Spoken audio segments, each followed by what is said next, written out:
Graça, paz e misericórdia. Vamos dar prosseguimento ao estudo de Atos. Hoje, capítulo 23, versículos do 25 até o versículo 35. Finalizando o capítulo 23 hoje, com a permissão do Senhor. Atos, capítulo 23, versículos do 25 ao 35. Os irmãos que encontraram suas Bíblias, podemos ler juntos. E o comandante escreveu uma carta nestes termos: Cláudio Lísias, ao excelentíssimo governador Félix, saúde. Este homem foi preso pelos judeus e estava prestes a ser morto por eles, quando eu, sobrevindo com a guarda, o livrei, por saber que ele era romano. Querendo certificar-me do motivo por que o acusavam, vi-lo descer ao sinédrio deles. Verifiquei ser ele acusado de coisas referente à lei que os rege. Nada, porém, que justificasse morte ou mesmo prisão. Sendo eu informado de que ia haver uma cilada contra o homem, tratei de enviá-lo a ti, sem demora, intimando também os acusadores a irem dizer na tua presença o que há contra ele. Saúde. Os soldados, pois, conforme lhes foi ordenado, tomaram Paulo e, durante a noite, o conduziram até Antípatris. No dia seguinte, voltaram para a fortaleza, tendo deixado aos da cavalaria o irem com ele, os quais, chegando a Cesareia, entregaram a carta ao governador e também lhe apresentaram Paulo. Lida a carta, perguntou o governador de que província ele era. E quando soube que era da Cilícia, disse: ouvir-te-ei quando chegarem os teus acusadores. E mandou que ele fosse detido no pretório de Herodes. Vamos orar mais uma vez. Amém. Amado Pai Celestial, sim, nós nos curvamos mais uma vez diante de Ti, sim, diante também desta palavra que tudo criou. Criou o universo e mantém o universo. Senhor, nessa noite, os nossos corações são Teus. Nós queremos conhecer mais um pouco de Ti, da Tua beleza, da Tua grandeza, nos prostrarmos e entregarmos a nossa vida ao Senhor. Porque é justo, é lícito, é bom se entregar ao Senhor. Tu és um Deus soberano que rege todo esse universo. Tu estás acima de tudo e de todos. Não há circunstância que não seja pré-ordenada por Ti. Senhor, nós te agradecemos mais uma vez por estarmos diante da Tua palavra. A palavra que é Espírito, a palavra que é vida, a palavra que nos edifica, Senhor. A palavra que nos divide. Alma, espírito, juntas e medulas, apta para discernir pensamentos, propósitos do coração. Mais uma vez, nós nos encomendamos a Ti, Senhor. Nos abandonamos a Ti, Senhor. Porque Te desejamos. Assim, queremos o nome de Jesus. Amém. Amém. Amém. Antes de mais nada, esses versículos da mensagem de hoje que nós acabamos de ler, eles têm bastante conteúdo histórico, como dá para perceber, tem bastante conteúdo investigativo e, aparentemente, nenhum conteúdo espiritual. Se os irmãos pararem para perceber, sequer o nome de Deus é mencionado nesses 10 versículos aqui que nós lemos, né? Mas, para um olhar mais profundo, Deus está presente em tudo, nos bastidores. Então, nós conseguimos perceber que Deus está presente em todo o tempo. nesses versículos aqui, embora o nome dele não seja mencionado. Isso é interessante porque nos lembra o livro de Esther. O livro de Esther é um livro inteiro que está na Bíblia, que também sequer o nome de Deus é mencionado. Mas nós vemos Deus também ali nos bastidores, em tudo, no livro de Esther. Por trás da saída da rainha Vasti, da escolha da rainha Esther, nós vemos Deus até por trás de circunstâncias aparentemente negativas. Ramã, ali no livro de Esther, ele fez uma trama contra os judeus, né? E ele tinha feito uma forca para que nela Mardoqueu ou Mordecai, dependendo da versão, fosse enforcado. Mas a forca que Ramã fez para Mardoqueu ou Mordecai veio a ser a forca que ele mesmo foi enforcado, pois queria exterminar os judeus, ali na época do Império da Pérsia. Então, por mais que o nome de Deus não seja mencionado, nós vemos Deus em todas as circunstâncias. E assim também o nesses versículos que estão aqui presentes. Que o Senhor, que é o autor, aquele que inspirou as Sagradas Escrituras, possa falar com cada coração individualmente e nos mostrar algo aqui nessa palavra essa noite. O Senhor tem liberdade em cada coração, como uma terra boa, uma terra que possa frutificar. O Senhor falar através desses versículos aqui, como diz o texto de Provérbios, né?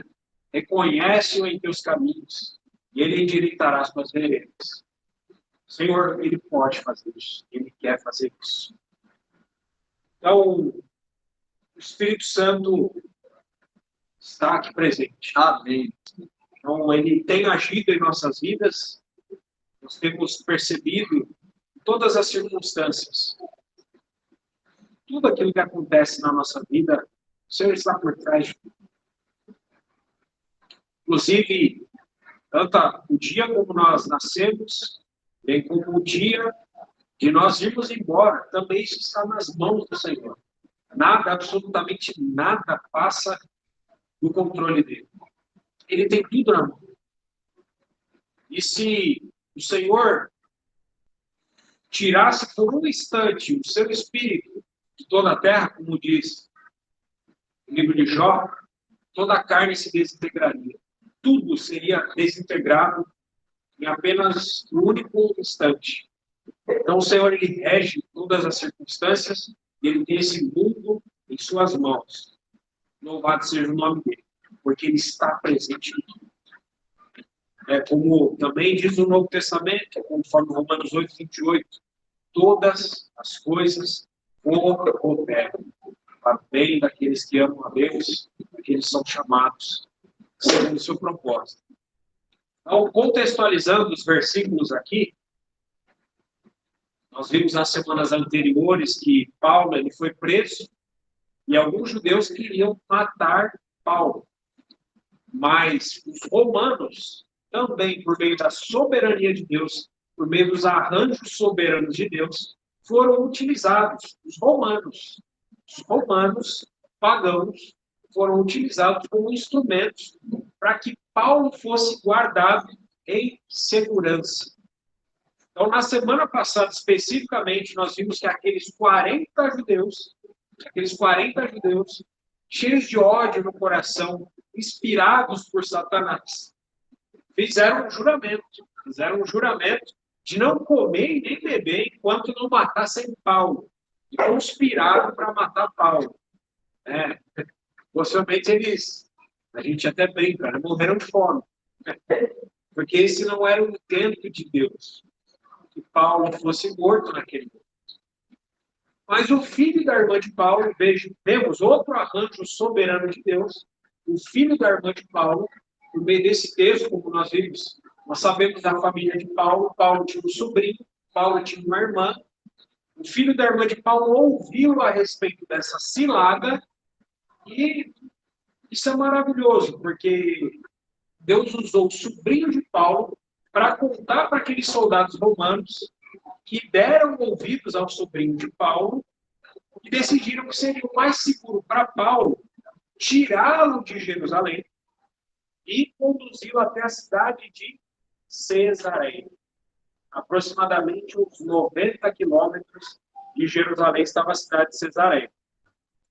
E na cidade de Cesareia, Paulo estaria perante o governador Félix. Então, o tribuno romano, tribuno ou comandante, dependendo da sua versão, mas como nós já falamos, tribuno seria um termo mais adequado, ele não somente encheu de guardas ao redor de Paulo para guardar o caminho dele em segurança até a cidade de Cesareia, como ele escreveu uma carta para o governador Félix, conforme a lei romana. Interessante notar o seguinte, irmão, naqueles dias, a cidade de Jerusalém tinha por volta de 1.000 soldados romanos para guardar a cidade de Jerusalém. E somente para o transporte de Paulo de Jerusalém até Cesareia foram em torno de 470 soldados. Ou seja, quase metade. Deus dispôs aproximadamente metade de toda a guarnição de soldados que havia na cidade de Jerusalém para transportar Paulo em segurança até a cidade de Cesareia. Arranjos soberanos do Senhor. Então, além dessa grande escolta, o tribuno ele escreveu uma carta para o governador Félix. Conforme a lei romana predizia que isso deveria ser feito. Por quê? Porque mandar um acusado para um tribunal superior, ele estava nesse nível aqui, o tribuno. Então, para mandar para uma instância superior, exigiu uma carta de esclarecimento. Assim era a lei da época. Essa lei da época era conhecida, essa carta, né? Era conhecida como, em latim, a palavra latim era elogio, ou elogio, que era o nome dessa carta para você colocar um acusado para uma instância superior. Essa carta, basicamente, precisava ter o que dentro dela? A descrição dos motivos pelos quais o prisioneiro estava sendo enviado para essa autoridade superior. Então, cabe salientar que essa carta aqui, que estão nos versículos do 25 ao 30, é a única carta secular em todo o Novo Testamento. A única carta secular. Nós não encontramos nenhuma outra no Novo Testamento desse caráter. É interessante mencionar isso. Aparentemente, a gente olha, por que o Espírito Santo colocou essas coisas na Bíblia? Né? Uma carta secular, meio, só histórias ali, questões jurídicas da época. É interessante a gente notar isso e mencionar também, porque como nós já falamos em outras oportunidades, existem aqueles que são chamados de liberais, né? Não dá nem para chamar de cristãos liberais, porque a gente duvida que eles são cristãos de fato, ou eles não foram nem salvos, ou eles se apostataram no meio do caminho. Então, os liberais, eles tentam de todas as formas descredibilizar e diminuir as escrituras, o valor delas, a credibilidade delas. Então, a preservação de cartas seculares como essas, dentro das Sagradas Escrituras, denotam a veracidade, credibilidade e a precisão. Porque uma carta como essa aqui, que está nos versículos 25 a 30, ela está totalmente enquadrada dentro do estilo da época, dentro dos moldes de uma composição de um documento como aquele para aquela época, o primeiro século, era exatamente dessa maneira. Se não me engano, foi no século passado, não se tinha como comprovar isso, e os liberais faziam um monte de acusações contra o Novo Testamento. De repente, se encontra em um dado lugar na Europa, um sítio arqueológico com mais de milhares de documentos do primeiro século, inclusive cartas como essa, comprovando, né? Claro, para nós, que cremos na palavra de Deus, nós não dependemos disso. Nós não dependemos disso, a nossa fé não depende dessas coisas. Mas isso são registros que comprovam que a Bíblia é a palavra de Deus. Que o Espírito Santo ele é sofisticado. O Espírito Santo ele é detalhista. ele não deixa, como se diz por aí, né, ponta em nó. Então, os sentimentos, inclusive os sentimentos expressados dentro dessa carta aqui, mostram a situação da mesma maneira como um tribuno romano teria encarado a situação. Tudo está perfeitamente colocado nessa carta. Vamos ver o conteúdo dessa carta? Como falei já, versículos 25 a 30. Vou ler mais uma vez esses versículos para nós lermos a carta. Mas antes disso, só para salientar, antes do versículo 25, nós vamos ver com antecipação o conteúdo da carta. Mas essa carta ela só vai ser lida dentro da história que nós estamos vendo a partir do versículo 31. Né? Então, essa carta é como se fosse uma espécie de parênteses na história. Se você quer pegar a sequência correta, lógica, você pega antes do versículo 25, versículo 24 e você pula para o 31. Você vai pegar a sequência dos fatos. Tanto que a carta ela vai ser lida pelo governador, os versículos depois do versículo 31. Mas nós temos de antemão o conteúdo da carta. Vamos mergulhar dentro do conteúdo dessa carta. Versículos 25 a 30. O comandante escreveu uma carta nestes termos. Cláudio Lísias, ao excelentíssimo governador Félix, saúde. Este homem foi preso pelos judeus e estava prestes a ser morto por eles. Quando eu sobrevindo com a guarda, o livrei, por saber que ele era romano, querendo certificar-me do motivo por que o acusavam, fui descer ao sinédrio deles. Verifiquei ser ele acusado de coisas referentes à lei que os rege. Nada, porém, que justificasse morte ou mesmo prisão. Sendo eu informado de que ia haver uma cilada contra o homem, tratei de enviá-lo a ti, sem demora, intimando também os acusadores a irem dizer, na tua presença, o que há contra ele. Saúde. O versículo 25, basicamente, está apenas mencionando a existência da carta, né? O remetente da carta e o destinatário da carta. Geração mais nova, né? Nos dias de hoje, talvez meus filhos não vão saber o que era uma carta, né? Dentro dos modos antigos. Mas eu cheguei a pegar ainda um pouco dessa época, cheguei a mandar carta também já. Você ia no correio, né? Uma carta você colocava no remetente, de um lado, do outro lado você colocava o destinatário e a carta era escrita à mão, tinha até pessoas, né? Casais, o namorado ia enviar para a namorada, ele às vezes colocava pedaço de cabelo, às vezes colocava perfume na carta, tinha pétala de flor, bem lembrado. Então, tinha tudo isso dentro de uma carta que era a maneira romântica de correspondência até pouco tempo atrás. Então, era dessa maneira que era feita cartas, né? Então, basicamente, o versículo 25 fala disso, da existência que é o remetente e que é o destinatário. No versículo 26, nós vemos um nome do tribuno aparecendo, do comandante, que é Cláudio Lísias. Até então, a gente está no capítulo 23 mesmo, capítulo 22, menciona comandante, tribuno. Mas você não tem o nome dele. Agora aqui aparece o nome dele. Até que enfim, né? Agora a gente pode se referir a ele pelo nome. O nome dele é Cláudio Lísias, nome desse tribuno que foi quem, né, como nós vimos em mensagens anteriores, tinha mandado açoitar Paulo. Depois descobriu esse cidadão romano. Não, pelo amor de Deus, não açoita não, não manda açoitar não. Então nós vemos também no versículo 26 a maneira respeitosa que se escreviam cartas naqueles dias. O governador Félix era chamado de excelentíssimo. Excelentíssimo. Outras versões falam potentíssimo. Potentíssimo. Perfeito.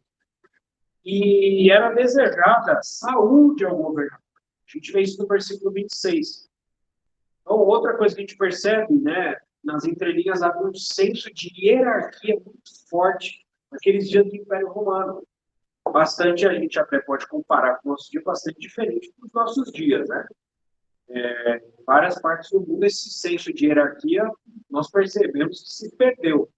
O professor nas escolas, muitas vezes, não é nem mais respeitado, né? Policiais, os próprios mais velhos, os mais novos não respeitam os mais velhos. Então, aqui no Ocidente, principalmente, a gente percebe no nosso país isso com muita facilidade. A falta de respeito, a falta de senso de hierarquia. Nós vemos isso no Império Romano naqueles dias. Então, é interessante notar, a Bíblia ela considera isso como algo precioso, como algo lícito, como algo que traz ordem para o mundo, para a sociedade. E não só na sociedade, na igreja também. Existe uma ordem. Na Epístola de Judas, há um alerta sobre essa questão. Após falar sobre anjos que pecaram e os sodomitas, Judas compara a geração dos tempos do fim, onde, versículo 8 da Epístola de Judas fala isso.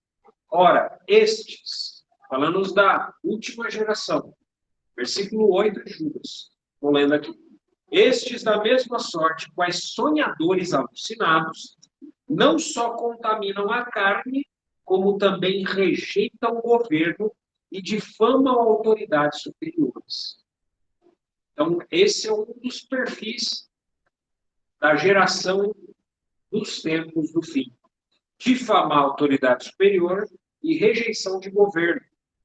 Então, nós vemos aqui no texto bíblico, nós vemos no livro de Atos, um cidadão romano pagão. Ele não era crente. Ele não era crente. Mas nós víamos traços de moralidade básica nele. De respeito à hierarquia, respeito à autoridade. Então, quando ele demonstra isso para o governador, ele está demonstrando que ele tinha um senso de hierarquia. Ele respeitava a instância superior que estava sobre ele. Falando de pagão. Hoje, vamos falar de igreja cristã, em muitos lugares esse senso acabou. Nem dentro da igreja esse senso de autoridade é respeitado. Vamos para o versículo 27. No versículo 27, nós vemos na carta Cláudio Lísias, né, o tribuno, fazendo uma descrição a respeito de Paulo para o governador. Nessa carta, nós conseguimos ter a visão dos acontecimentos a partir da lente desse cidadão romano. Como é que um romano interpretava um acontecimento como esse? Na carta, a gente consegue perceber isso. Então, Lucas, que foi o escritor do livro de Atos, né, certamente ele teve, em algum ponto da história, acesso a essa carta.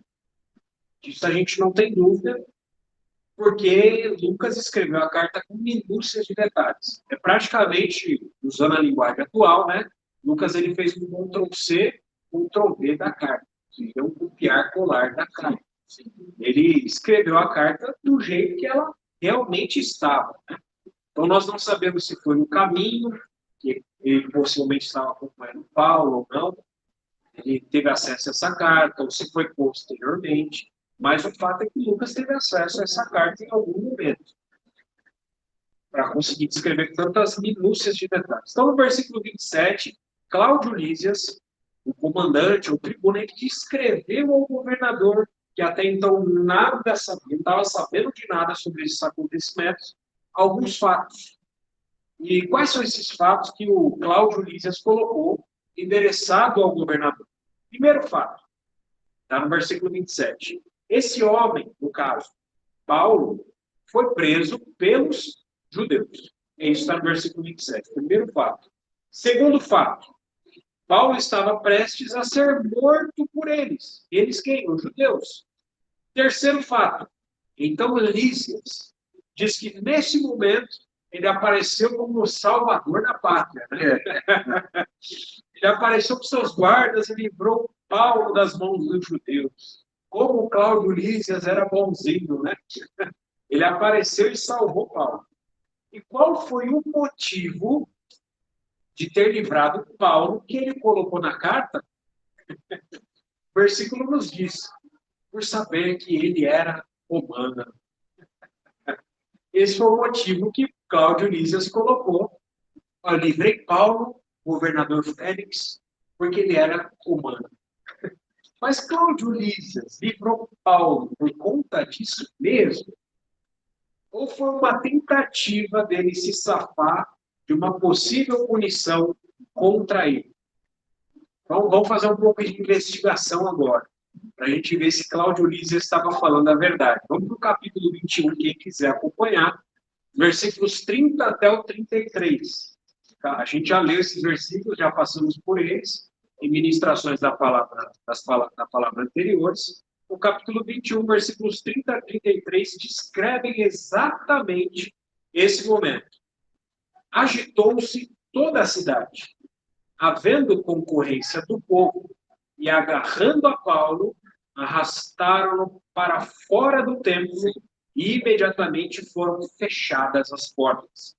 Procurando eles matá-lo, chegou ao conhecimento do comandante da força, Cláudio Lísias, né, que toda Jerusalém estava amotinada. Guardando isso, toda Jerusalém estava amotinada. Chegou no conhecimento dele. Versículo 32. Então este, Cláudio Lísias, levantando logo soldados e centuriões chefes de 100 soldados, correu para o meio do povo. Ao verem chegar o comandante e os soldados, cessaram de espancar Paulo. Versículo 33. Aproximando-se o comandante, apoderou-se de Paulo e ordenou que fosse acorrentado com 2 cadeias, perguntando quem era e o que havia feito. Agora, versículos 37 a 39, do capítulo 21. E quando Paulo ia sendo recolhido à fortaleza, disse ao comandante, Paulo se dirigiu a Cláudio Lísias: é-me permitido dizer-te alguma coisa? Respondeu ele: sabes o grego? Não és tu, ó, esse versículo também é muito importante, 38. Não és tu, porventura, o egípcio que há tempo sublevou e conduziu ao deserto 4.000 sicários? Versículo 39. Respondeu-lhe Paulo: eu sou judeu, sou esse egípcio não. Eu sou judeu natural de Tarso, cidade não insignificante da Cilícia. E rogo-te que me permitas falar ao povo. Através desses versículos aqui, ficou bastante claro o erro de Cláudio Lísias. Ele confundiu Paulo com um agitador egípcio. E iria tratar Paulo como esse agitador egípcio. Isso está falando no versículo 33. Então, Paulo, ele foi já acorrentado por 2 cadeias, como se fosse um agitador egípcio. Então, esse tipo de atitude de Cláudio Lísias, comandante, de acorrentar Paulo com 2 cadeias, isso em hipótese nenhuma podia ser feito por um cidadão romano. Mas ele já foi logo acorrentando Paulo ali. Então, isso também prova que Cláudio Lísias não tinha a mínima ideia de que Paulo era um cidadão romano. Conforme ele falou na carta, eu livrei ele porque ele era cidadão romano. Foi nada disso. É lero. Então, no capítulo 22 de Atos, nós vemos que o tribuno ainda mandou açoitar Paulo. Um crime. Isso era considerado um crime contra o cidadão romano. Capítulo 22, versículos 24 e 25. Quem quiser acompanhar. Versículo 24. Ordenou o comandante, Cláudio Lísias, que Paulo fosse recolhido à fortaleza e que, sob açoite, fosse interrogado para saber por que motivo assim clamavam contra ele. Quando estavam amarrando com correias, crime contra os cidadãos romanos. Disse Paulo ao centurião presente: ser-vos-á porventura lícito açoitar um cidadão romano sem estar condenado? Então, nós vemos aqui que Paulo ele levantou a voz e se defendeu ali. Nesse momento, conforme nós já falamos, o Senhor, Paulo discerniu que nesse momento não era momento de ficar calado como uma ovelha muda perante seus tosqueadores, como nosso Senhor foi. Era um momento, assim como nos diz uma das bem-aventuranças, era hora de ter sede de justiça, para que ele fosse farto. Então, Paulo foi e se defendeu. Olha, vocês estão querendo me amarrar para me açoitar? É lícito açoitar um cidadão romano sem estar condenado? Então, ainda no versículo 29 de Atos 22, nós vemos então a preocupação do tribuno, Cláudio Lísias, quando de fato ele descobriu que Paulo não era o egípcio que ele imaginava, mas um cidadão romano. Meu Deus do céu. Versículo 29 de Atos 22. Imediatamente se afastaram os que estavam para o inquirir com açoites. O próprio comandante sentiu-se receoso quando soube que Paulo era romano, porque o mandara amarrar. Então, por conta desses fatos todos, desses versículos, nós vemos que Cláudio Lísias mentiu para o governador Félix na carta que ele escreveu. Ele mentiu sobre o motivo de ter livrado Paulo das mãos dos judeus. Os motivos eram simplesmente porque os judeus davam muito trabalho. Os judeus davam muito trabalho para os romanos, de manter a lei, de manter a ordem. Tinha, naqueles dias, aquilo que era chamado de Pax Romana, paz romana, né? Então, os judeus, ao contrário de outras nações, os judeus tinham as suas próprias leis. Sim. Os judeus eles tinham a sua própria religião, os judeus tinham a sua própria cultura, e os judeus não aceitavam a imposição de uma outra cultura, de uma outra religião, ou de uma outra lei que não fosse a sua própria. Então, os judeus davam muito trabalho para os romanos. Os judeus estavam espalhados por todo o Império. Quem gosta de ler livros históricos, né, Flávio José, Tácito, tem muitos problemas que os judeus davam. Os judeus transtornavam o mundo naquela época. Então, por isso, havia agitações dos judeus por todo o Império Romano por culpa dos judeus. Em todas as províncias romanas onde havia judeus, havia literalmente problemas dos romanos. Então, em Alexandria, em Chipre, na Ásia Menor, enquanto era a província do Império Romano, os judeus, eles ainda por cima, eles não aceitavam a doutrina dos romanos. Eles toleravam. Mas se houvesse uma brecha, por mínima que fosse, os judeus eles faziam insurreições, motins, revoltas, para tomar o poder de volta para eles. Eles queriam a todo custo se ver livres, independentes do Império Romano. Os romanos, né, obviamente, sempre agiam de maneira enérgica, com muita força, para acabar com qualquer tumulto onde houvesse tumulto. E não foi diferente em Jerusalém nesse caso aqui de Paulo que aconteceu. Nesse caso específico que nós estamos lidando. Então, qual que era a prática romana, né, naqueles dias? Não é muito diferente dos nossos dias, né? Prende, açoita, e entre açoites pergunta quem é e o que aconteceu. Primeiro prende, açoita, depois pergunta quem é e o que aconteceu. Pergunta o porquê do tumulto. Então, ali no meio daquele tumulto, qual que era o problema? Estava um cidadão romano, por direito de nascimento. No meio daquele tumulto, considerado como originador do tumulto, estava ali Paulo. Paulo, um cidadão romano por direito de nascimento. Ele não comprou esse direito, como Cláudio Lísias, né? Não foi por méritos, honras militares. Paulo ele tinha o direito de cidadão romano, esse título, pela maneira mais nobre que existia, por nascimento. Algum antepassado de Paulo, não sabemos se foi pai, se foi avô, adquiriu esse direito.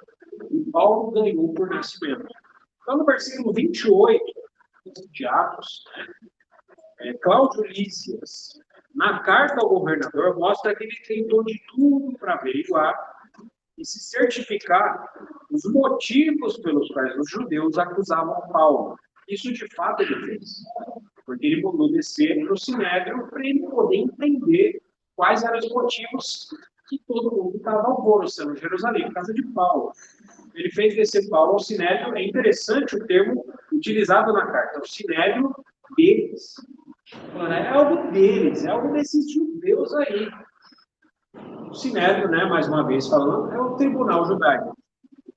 que as pessoas, os judeus eram julgados de acordo com a lei judaica. Versículo 29 de Atos 23, Cláudio, ele verificou que Paulo foi sim acusado, mais do que de coisas referentes à lei romana, não, de coisas referentes à lei judaica. E a lei que regia os judeus, para os romanos, era algo sem valor. Para os romanos, não se importava. A lei dos judeus é com os judeus. Se for para condenar prisão ou morte, pena de morte, tem que ser de acordo com a lei romana. A lei dos judeus não importava para eles. Então, por isso que na carta ele escreve ao governador, Cláudio Lísias, nada que justificasse morte ou mesmo prisão. Em outras palavras, Cláudio Lísias está dizendo para o governador Félix, perante a lei romana, Paulo estava absolvido. Não havia nada contra ele.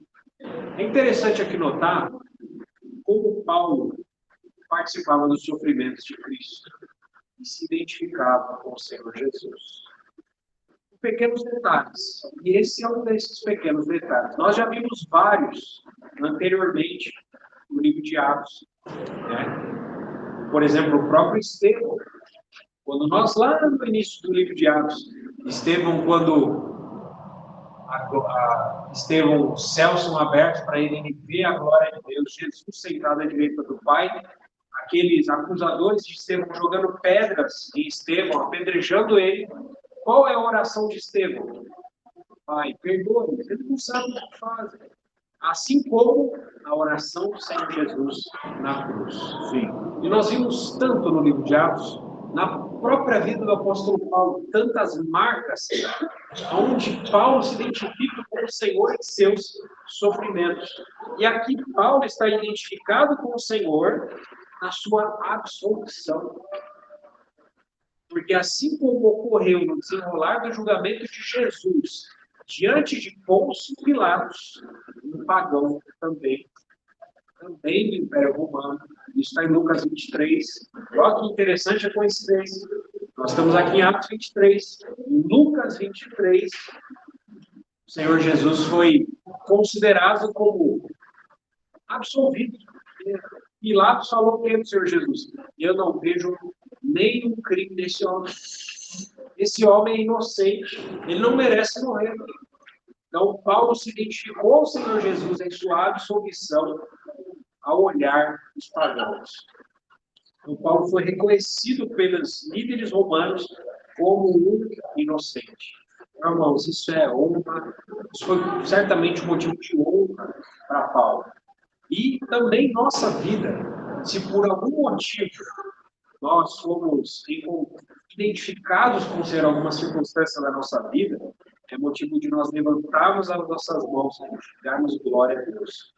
Eu me lembro da experiência de um irmão, eu escutei essa história de um irmão chinês que, durante o governo comunista da China, foi preso apenas por ser cristão e foi condenado a viver nas plantações de arroz. Eles ficavam lá naquelas plantações de arroz e geralmente quem entrava lá não durava muito tempo, morria. Morria rapidamente porque se inchavam os pés. Aquelas plantações de arroz tinham muita água, né? Então se inchava e eles morriam. E aquele chinês, ao ser levado no caminho para a prisão chinesa, dessas plantações de arroz, ele começou a se lamentar. Mas de repente o Espírito Santo soprou um trecho de um versículo para ele. Porque esse irmão chinês olhava ao redor dele, só ladrões, assassinos, bandidos, estupradores, etc., ao lado dele, sendo levado. E ele estava sendo levado para aquela cadeia apenas porque ele era cristão. E o Espírito Santo soprou a esse irmão um trecho de um versículo de Isaías 53. Ele foi montado pelas transgressões. Apenas um trecho que o Espírito Santo soprou para esse irmão. esse texto, esse pequeno trecho desse versículo iluminou o irmão. E ele viu que era um privilégio para ele ser contado com os transgressores em sua prisão, assim como o Senhor Jesus foi. Porque o Senhor Jesus, em sua cruz, foi crucificado ao lado de dois malfeitores, não é verdade? Então, aquele irmão, por incrível que pareça, todo mundo, 1 mês, 2 meses, era morto. Não aguentava ali naquelas colocações de arroz. Esse irmão, por 20 anos, apenas esse trecho do versículo o sustentou durante 20 anos. Naquelas plantações de arroz na China. E depois de 20 anos ele foi liberto. E ele deu esse testemunho em vários países do mundo.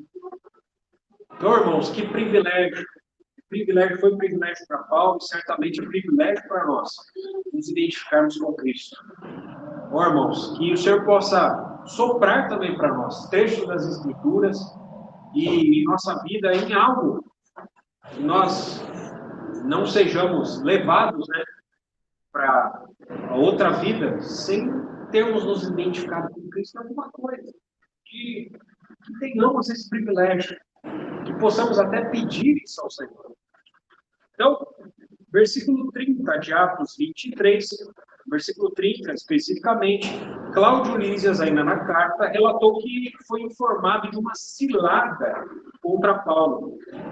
Mas ele não deu créditos na carta, né, para quem lhe informou. Ele não deu crédito para o sobrinho de Paulo. Ele simplesmente citou que ele soube de uma cilada contra aquele cidadão romano, que ele, como salvador da pátria, né, salvou. Então, ele também relatou a pressa com que enviou Paulo ao governador e, por fim, que ele intimidou os acusadores judeus a dizer na presença do governador o que há contra Paulo. Então, é interessante notar até essa questão que Cláudio Lísias coloca na carta, como houve pressa da parte de Cláudio Lísias passar o seu prisioneiro para a responsabilidade do governador. Por que isso? É interessante a gente até notar isso. Porque dentro da lei romana, isso é tudo questões jurídicas, tá? Se você tinha algum cargo de autoridade, como o tribuno, o comandante tinha ali, Cláudio Lísias, e você tivesse um prisioneiro aos seus cuidados, o prisioneiro é teu, tá? Se esse prisioneiro acontecesse alguma coisa com esse prisioneiro e ele morresse, ele está aos teus cuidados, de repente ele morre. O que acontece com você, que é o responsável pelo prisioneiro? Você tinha que pagar com a própria vida.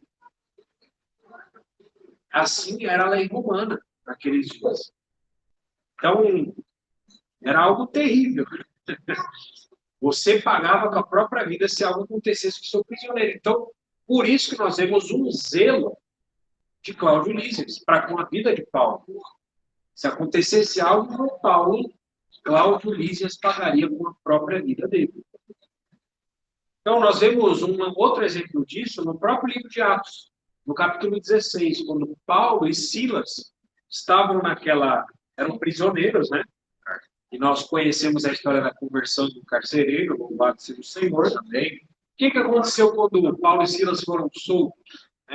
Milagrosamente, algo aconteceu ali. O que o carcereiro iria fazer logo em seguida? Ele iria se suicidar, ele iria se matar. Por quê? Porque Paulo e Silas estavam sob a responsabilidade, a tutela daquele carcereiro. Então, se eles fugissem, o que ia acontecer com o carcereiro ia ser morto de alguma maneira, ele ia ter que pagar com a própria vida dele. Mas, louvado seja o Senhor, nós conhecemos a história. Ao invés dele se suicidar, ele foi salvo também, salvo da morte eterna.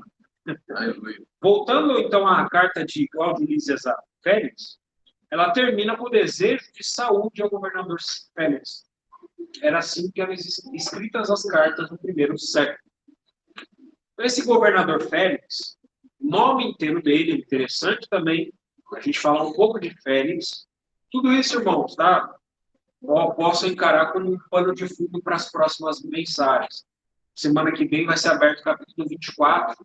Esse pano de fundo vai, talvez, ajudar bastante. Então, esse governador Félix, que vai ser um personagem importante daqui em diante, O nome inteiro dele era Marco Antônio Félix. E o governo dele foi marcado por acusações de corrupção, excessiva severidade. Diz a história, tá, que Félix era um homem cruel e que ele se aproveitava da sua posição de governador para maltratar outras pessoas. Ok, olha a pessoa que o Senhor colocou para cuidar de Paulo agora. Saiu de um e foi para outro. Então, ele havia governado Samaria, né? E agora a Judéia. Então, ainda faltava 2 anos para que, dentro da história, a gente conhece pela história alguns historiadores, né, como já citei 2, Flávio José, Tácito, também historiador romano, ele fala que depois desse incidente aqui com Paulo, 2 anos depois, esse governador Félix deixou seu posto. Por que ele deixou seu posto? Vou falar sobre isso, mas outro detalhe interessante sobre Félix, ele nasceu escravo. E o irmão dele, o nome do irmão de Félix era Palas. E ele era um protegido, uma espécie de protegido, um queridinho do imperador da época agora, que era César Nero. Nós estamos já nos dias do imperador César Nero. O queridinho do imperador César Nero era Palas, irmão do governador Félix, que tinha nascido escravo. Então, diz a história que Félix foi o primeiro escravo dentro do Império Romano a ter conquistado o posto de governador de uma província romana. Segundo o historiador romano Tácito, Félix, mesmo livre, obviamente, ele deixou de ser escravo. O escravo não podia governar uma província, ele foi liberto, né? Então, Félix, mesmo livre, continuava com a mentalidade de um escravo. Isso o historiador Tácito fala. Mesmo livre, ele tinha a cabeça de escravo ainda. Ele era livre, mas a cabeça dele era de escravo, o comportamento, o caráter dele era de um escravo ainda. Ele se casou sucessivamente com 3 princesas, esse Félix aqui. A gente já vê um pouco mais do caráter dele. Casou com 3 princesas. Uma delas, a gente não sabe o nome. Outra, ela era neta de Marco Antônio e Cleópatra. E não estava tão longe dali da época. Então, a Cleópatra e Marco Antônio, a neta deles, era uma das princesas que casou com o governador Félix. Outra princesa que casou com o governador Félix era filha de Herodes Agripa. Então, olha onde ele se envolvia, né? Diz ainda a história que Félix era uma pessoa sem escrúpulos, capaz de contratar até matadores, assassinos de aluguel, para matar as pessoas que mais amavam ele, que eram mais próximas dele. Qual o caráter desse homem?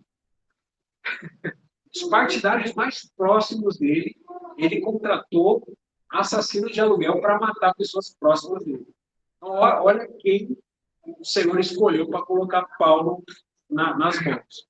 Então, 2 anos, voltando ao incidente que tirou Félix 2 anos depois, diz a história que Félix não soube administrar um tumulto. Adivinha com quem? Com os judeus. Félix não soube administrar um tumulto que surgiu em Cesareia, justamente aqui em Cesareia, entre judeus e gregos.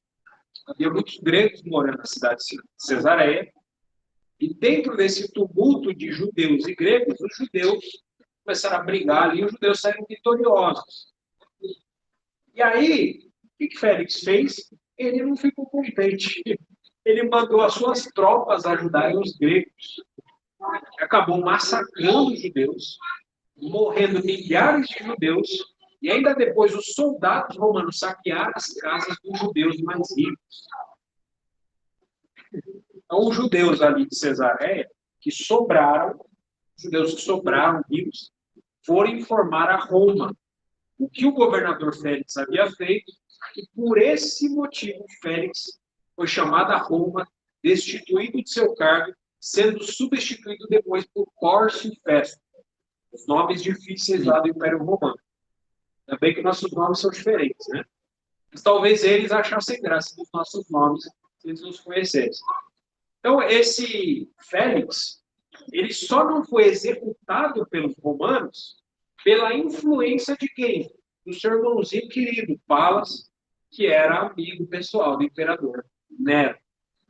Então, diante de todos esses fatos aqui, a gente consegue averiguar o conteúdo da carta, voltando ao conteúdo bíblico, vemos que Cláudio Lísias, o remetente da carta, ele agiu com a típica sutileza, por mais que a gente elogiou o caráter dele aqui de respeitar a hierarquia, né, mas ele, como um pagão egocêntrico, como alguém que não conhece o Senhor, quando nós conhecemos ao Senhor, de maneira gradual, o Senhor vai trabalhando em nossos corações, nós vamos deixando o nosso egocentrismo. Antes de nós conhecermos o Senhor, tudo é para nós, né? Tudo é eu. Nós vamos conversar com as pessoas, é tudo se referindo a nós. Não, comigo é assim, na minha casa é assim, eu sou assim. Conforme nós estamos conhecendo ao Senhor, nós passamos, claro que nós nos importamos conosco, corpo, alma e espírito, porque precisam ser encontrados íntegros e irrepreensíveis na vida do nosso Senhor. Mas, diante das pessoas, nós passamos a nos importar mais com as pessoas. Né? Aqueles que não têm salvação, para que tenham a salvação, e no caso dos nossos amados irmãos na fé, nós começamos a nos preocupar com os problemas dos irmãos. Então, como ele era um pagão, né, ele se preocupava com ele, né, com o egocentrismo dele, de se defender. Então, nós, diferentemente daqueles que não têm o Senhor, a vida de Deus trabalha em nós, o Espírito Santo que está dentro de nós vai nos iluminando para que cada vez mais, como se diz, né, nós vamos diminuindo e o Senhor vai crescendo em nós. Tanto no início da nossa vida cristã, nós queremos e desejamos glória para nós, e depois, quando nós vamos amadurecendo na fé, a glória é toda para o Senhor. Assim como Paulo, né? Nós vemos na vida de Paulo, pelas declarações dele, no início da vida dele, cristã, ele se considerava o menor dos apóstolos, né? Ele amadurece um pouco mais do Senhor, ele se considera o menor de todos os santos. Aí ele amadurece mais ainda, e ele se vê como o principal dos pecadores. Então, como diz a frase de um amado irmão do passado, há pecadores que se consideram justos. Mas, em contrapartida, há santos que se consideram pecadores. Louvado seja o Senhor. Então, voltando a Cláudio Lísias, ele modificou ali ligeiramente o conteúdo dos fatos da carta ao seu favor, né? Como se fala, puxou a brasa para a sua sardinha, né? Então, vamos para o versículo 31 de Atos 23. Os soldados, pois, conforme lhes foi ordenado, tomaram Paulo e durante a noite o conduziram até Antipátride. O versículo 31 ele vai nos mostrar que os soldados, então agora sim, né, esquece o parênteses da carta, que a gente já conheceu o conteúdo. Versículo 31 é como uma continuação do versículo 24. Depois de Paulo sair de Jerusalém, os soldados, obedecendo às ordens de tomar Paulo durante a noite e conduzi-lo até um lugar chamado de Antipátride. O que é esse tal de Antipátride? Esse lugar, hein? Está falando no versículo 31. Antipátride foi uma cidade construída por Herodes o Grande. Aquele Herodes dos dias que o Senhor Jesus era criança e mandou matar todas as crianças. É esse Herodes aí. Ele fez um monte de obras, vou ler a história, fez um monte de obras Ele gostava de arquitetura, esse Herodes, fez um monte de obras em Jerusalém, por toda a Judéia. Então ele fez uma cidade. E ele chamou essa cidade de Antipátride, chamou por esse nome, em homenagem a seu pai. Qual era o nome do pai de Herodes o Grande? Antipater. Antipater. Era o nome dele. Então, por isso, o nome da cidade, em homenagem ao pai, ficou Antipátride. Então, essa cidade, Antipátride, ela ficava entre a cidade de Cesareia e Lida, ao sul de Cesareia. Era caminho de Jerusalém antes de chegar em Cesareia. Então, ficava a 2 quilômetros ali do interior da grande estrada romana de Cesareia a Jerusalém. Então era um posto de caminho para Cesareia. Então a carta ainda não tinha sido lida porque eles nem tinham chegado ao governador. Então, guarda que a gente já conhece o conteúdo da carta, mas aqui ainda a carta não foi lida. Ainda estava a caminho para chegar no governador para a carta ser lida. Versículo 32. No dia seguinte, voltaram para a fortaleza, tendo deixado aos de cavalaria o irem com ele. No versículo 32, vai nos mostrar, né, os sujeitos aqui são os soldados, sujeitos do versículo. Esses soldados voltaram para a fortaleza de Jerusalém, né, tendo deixado os de cavalaria irem com ele. Lembrando os fatos aqui, 470 soldados, metade dos soldados que existiam na cidade de Jerusalém, foi todo mundo junto. Pararam na cidade de Antipátride, passaram uma noite ali, e aí só os de cavalaria continuariam o caminho seguinte com Paulo até Cesareia. Os demais soldados voltaram para Jerusalém. Então foi esse o percurso que os irmãos fizeram, né? Os soldados, no caso da cavalaria, foram com Paulo e os irmãos ali, que possivelmente estavam junto de Paulo. Então, Paulo até então, nós vemos mais uma vez a providência do Senhor como da cavalaria, protegendo ele ainda nesse percurso que era considerado menos perigoso. O percurso de Jerusalém até Antipátride era considerado, na época, um percurso ainda perigoso. De Antipátride, já tinha muitos soldados romanos ali naquela região, até Cesareia era um caminho considerado um pouco mais seguro, levemente mais seguro. Versículo 33. Os quais, chegando a Cesareia, entregaram a carta ao governador e também lhe apresentaram Paulo. Então voltaram, né? A gente vê aqui, os soldados já tinham voltado para Cesareia, os da cavalaria que foram junto com Paulo até a cidade de Cesareia, por fim, entregaram a carta ao governador. Só que, além disso, eles também apresentaram para o governador Félix a pessoa de Paulo. É isso que nós vemos no versículo 33. Paulo estava diante do governador Félix. Essa pessoa sem escrúpulos, que casou com 3 princesas, que tinha um irmão queridinho do imperador Nero, que era uma pessoa que mandava contratar, se necessário, matadores de aluguéis para matar até pessoas mais próximas e partidárias dele. Então, Paulo estava diante do governador. Então, amados irmãos, o evangelho precisa chegar em todas as pessoas. O evangelho chega na pessoa que tem, aos olhos humanos, um caráter mais elevado, um caráter mais bonitinho aos nossos olhos, a pessoa mais requintada, como também as pessoas mais sujas, podemos dizer assim. O evangelho ele precisa chegar a todas as pessoas. Porque o evangelho é o poder de Deus para a salvação de todo aquele que crê. Louvado seja o Senhor. O evangelho também queria chegar para o governador Félix, para essa pessoa corrupta, conforme nos diz a história. Então, nós vemos Deus preparando o palco para Paulo pregar para esse governador. Assim como Deus preparou todo o ambiente, todo o cenário para Paulo pregar diante do sinédrio judaico, vimos isso nos capítulos anteriores. Possivelmente, pessoas que cresceram junto com Paulo em Jerusalém, possivelmente pessoas que também foram criadas, talvez aos pés de Gamaliel, juntamente com Paulo, pessoas talvez de um caráter elevado, pois seguiam a lei de Moisés. Agora nós vemos Paulo tendo, Deus preparando um cenário para Paulo pregar para um romano, diante de todas essas características que a gente já falou aqui. Então, a soberania do Senhor guardou Paulo até então, aqueles judeus, nas viagens dele. Irmãos, tantas e tantas coisas que nós vemos a soberania de Deus guardando Paulo, né? Então, agora, nós vemos, dentro do chamado de Paulo, né? O Senhor disse para ele que colocaria ele para... Me importa que ele me esteja testemunha perante gentios, governadores, reis, etc., pois eu lhe mostrarei quanto lhe importa sofrer pelo meu nome. Isso está em Atos capítulo 9, dentro do chamado de Paulo. O Senhor falando com Ananias isso.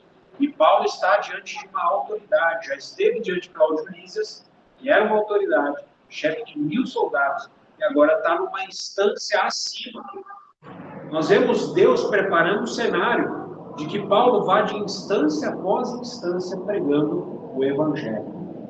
Um Cláudio Lísias, chefe de 1000 soldados, agora é o governador, uma instância acima. Marco Antônio Félix. Versículo 34.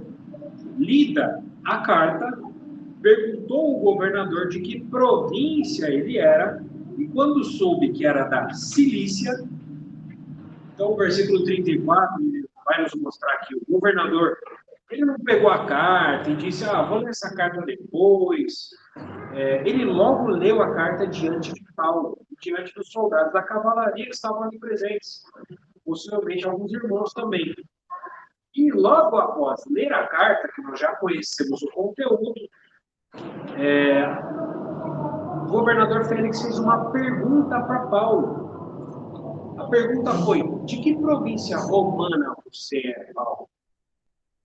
Então, muito possivelmente, Paulo mesmo respondeu a alguém próximo a Paulo, talvez algum soldado da cavalaria, alguém respondeu por ele. Mas o fato é que o governador soube que a província de que Paulo vinha era a da Cilícia. É interessante, irmãos, que essa pergunta não foi uma pergunta aleatória.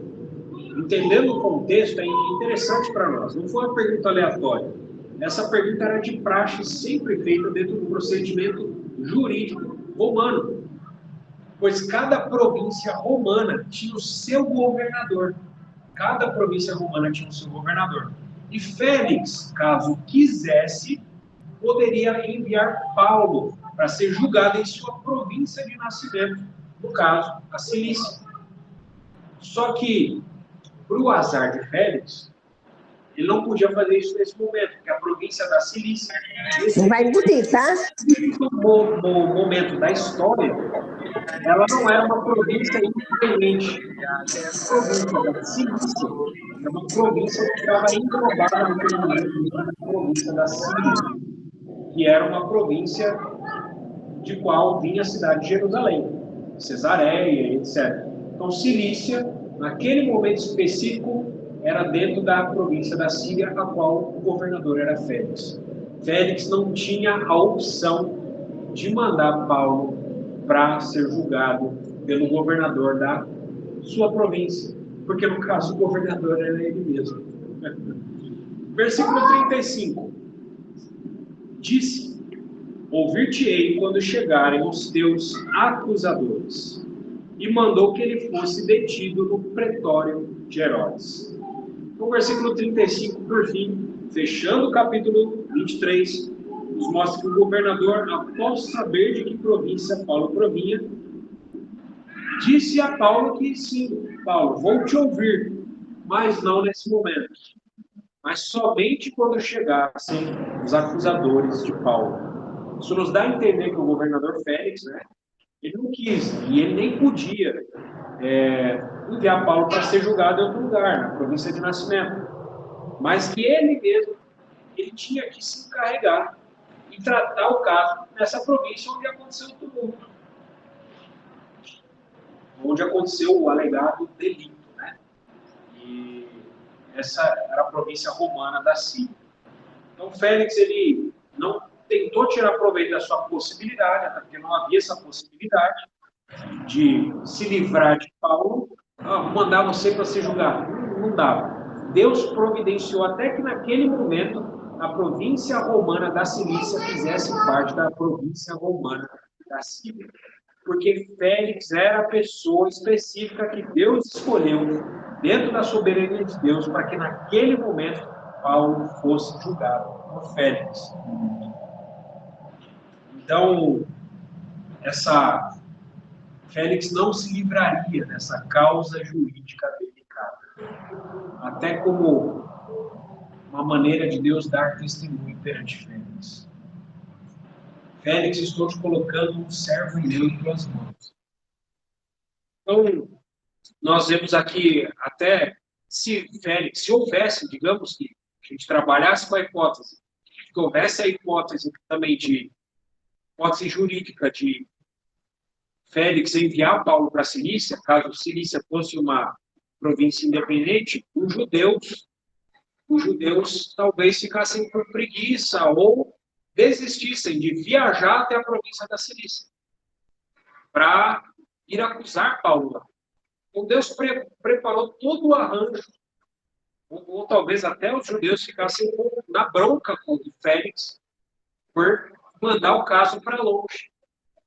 Então, Deus, o Espírito Santo, preparou todo o cenário específico aqui.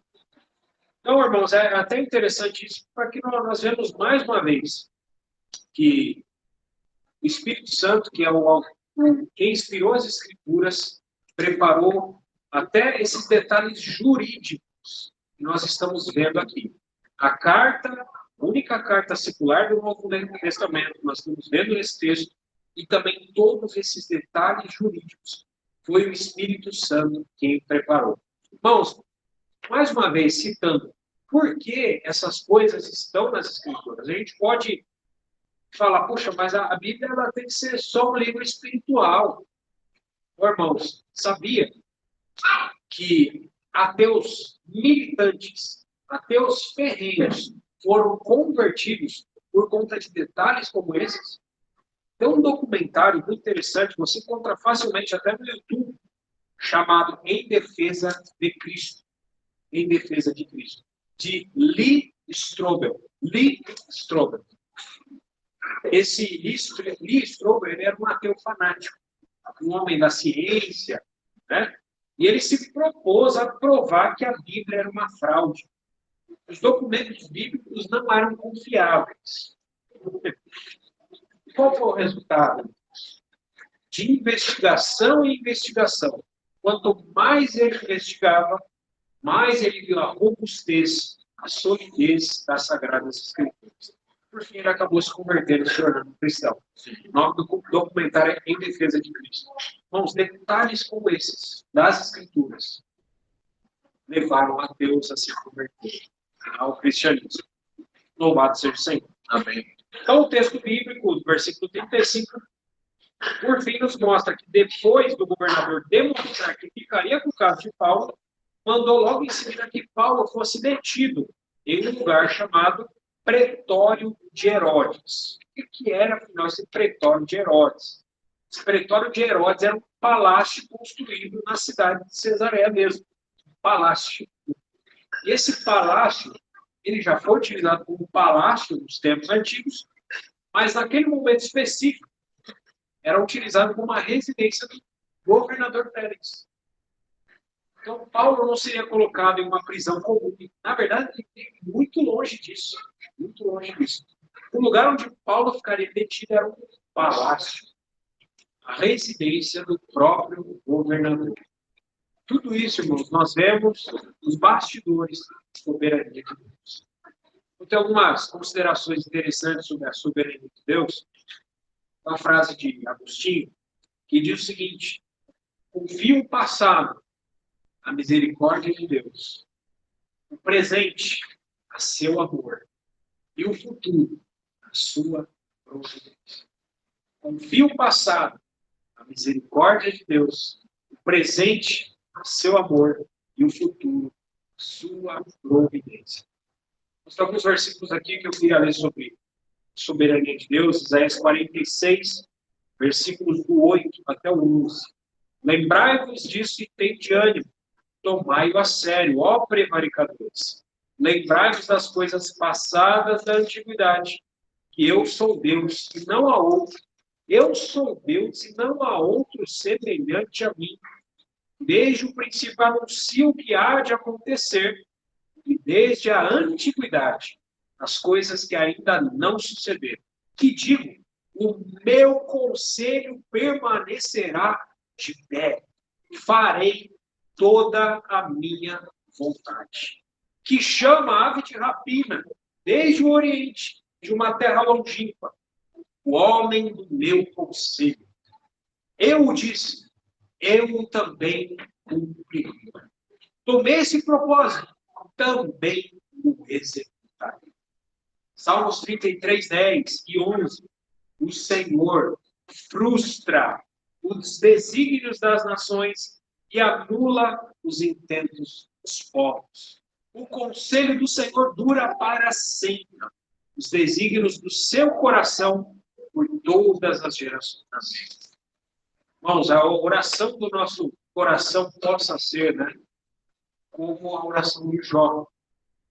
Após todos aqueles tantos capítulos, tentando discutir com Deus, diante da soberania de Deus.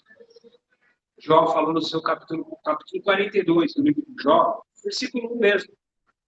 Jó reconheceu, e que o nosso coração também reconheça, que nós paremos de brigar e tentar controlar as coisas.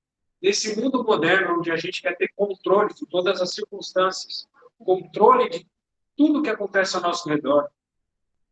Assim como Jó, podemos dizer, bem sei, tudo pode. Irmãos, que Deus não precise levantar uma circunstância como aconteceu com Jó, para que nós reconheçamos isso. Bem sei que tudo pode.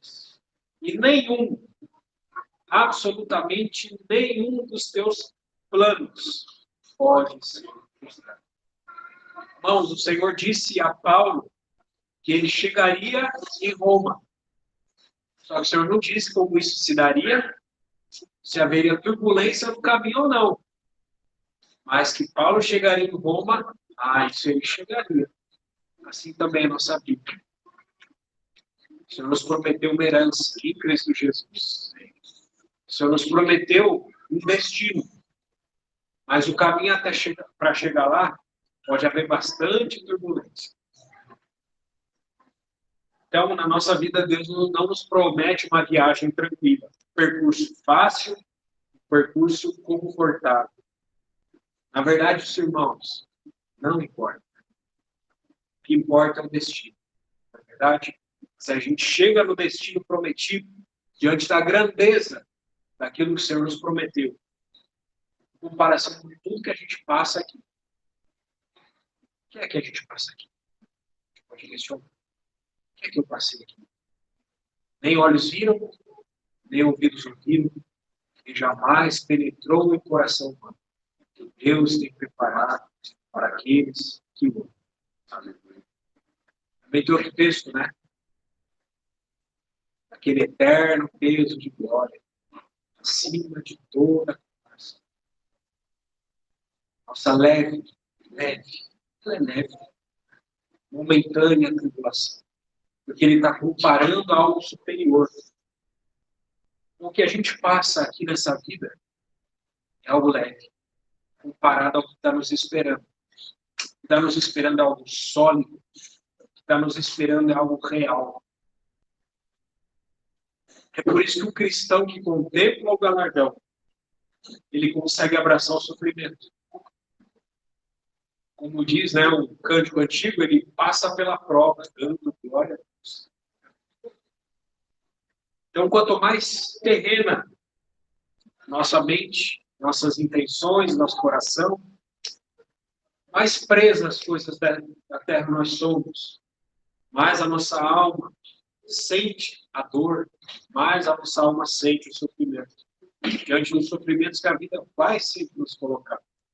Mas, por outro lado, quanto mais despojados nós somos, quanto mais nós contemplamos o galardão, quanto mais o nosso coração se apega às promessas de Deus, quanto mais conscientes daquilo que nos espera, não só da glória futura, mas já quando nós morrermos. Já quando nós morrermos. Assim como a nossa amada. E se morrermos, E nós estamos vivos ainda, existe possibilidade de nós encontrarmos o Senhor vivos. Menos os sofrimentos terão impactos em nós. Então, nós sabemos, amados, todas as circunstâncias, todos os eventos, todas as coisas, tudo está debaixo da soberania de Deus, exceto o pecado. Nós vamos parar para pensar, o Senhor dá alimento aos animais que vivem em lugares remotos. Talvez numa savana, num extremo lugar da África. O Senhor, ele se preocupa em dar alimento para aqueles animaizinhos. O Senhor, ele se preocupa em dar orvalho para as plantas. O Senhor ele se preocupa em dar sol para as plantas, em dar chuva para as plantas.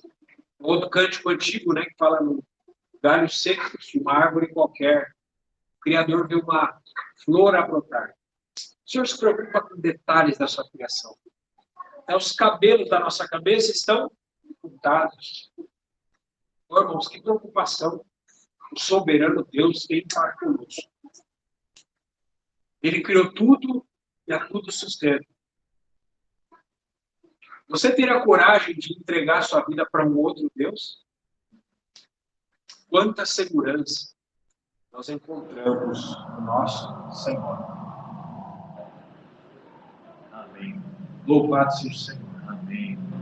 Tem um cântico de um amado irmão do passado, metodista, Charles Wesley. Uma letra talvez conhecida de muitos de nós. Um cântico conhecido como Carinhoso Salvador. Fala dessa entrega do Deus soberano. A letra diz o seguinte: Carinhoso Salvador, quero a ti me aconchegar. Isso é uma oração. Negras ondas de terror ameaçam me tragar. Senhor, dá-me abrigo e proteção até o temporal cessar. Minha pobre embarcação, faz segura pra cá. Outro abrigo, sei, não há. Sem amparo, venho a ti. Vem sustento, consolar. Não me deixes só aqui. Só em ti, meu protetor, toda a confiança pus. Cobre-me com o teu amor, indefeso estou, Jesus. Quando posso carecer, acho em ti e muito mais. Quando caio, vens me erguer, mudas em sorriso os ais. Justo e santo é o nome teu. Injustiça apenas sou. Vil e pecador sou eu. És verdade, graça, amor. Essa graça a qual eu vim meus pecados entregar, venha em jorros sobre mim, puro e santo me tornar. Venho a vida em ti beber, ó nascente divinal. Tu em mim farás nascer, viva fonte perenal. Louvado seja o Senhor. Vamos orar mais uma vez. Senhor, nós nos entregamos ao Senhor. Ainda que nós não vemos o Senhor, ainda que nós não tenhamos uma experiência como Paulo teve, de o Senhor se colocar ao lado, se aparecer ao lado, nós não vemos o Senhor de maneira física com os nossos olhos da carne, ainda assim nós te amamos e entregamos nossos corações a Ti. O Senhor nos salvou por Sua graça também. É o Senhor quem nos dá segurança, pois Tu és um Deus soberano, que guia, dirige todos os acontecimentos, todas as circunstâncias.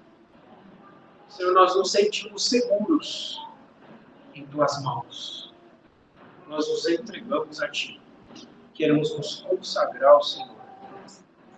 Que tudo aquilo que não é o Senhor, até o dia de Cristo Jesus, possa ser eliminado de nossa vida e ser acrescentado o Senhor mesmo em nós. Nem que isso seja por meio de sofrimentos. Ajuda-nos a contemplar o galardão em nosso irmão Paulo. Ajuda-nos a viver uma vida confiada no Senhor. Tira nossos olhos, Senhor, das coisas terrenas, das coisas, Senhor, que desvanecem, das coisas passageiras. Leva a colocar nossos olhos, Senhor, nas coisas sólidas, nas coisas eternas. Acumular tesouros no céu e não aqui na terra, onde a traça nem ferrugem corrói, onde ladrões não escapam nem roubam. Nós colocamos e depositamos, Senhor, tudo que temos tudo que somos aos teus pés. Nós te amamos, Senhor. Mesmo sem o ver, nós te amamos. Nos entregamos a ti. Nós cremos na tua santa e bendita palavra. Louvado seja o teu nome.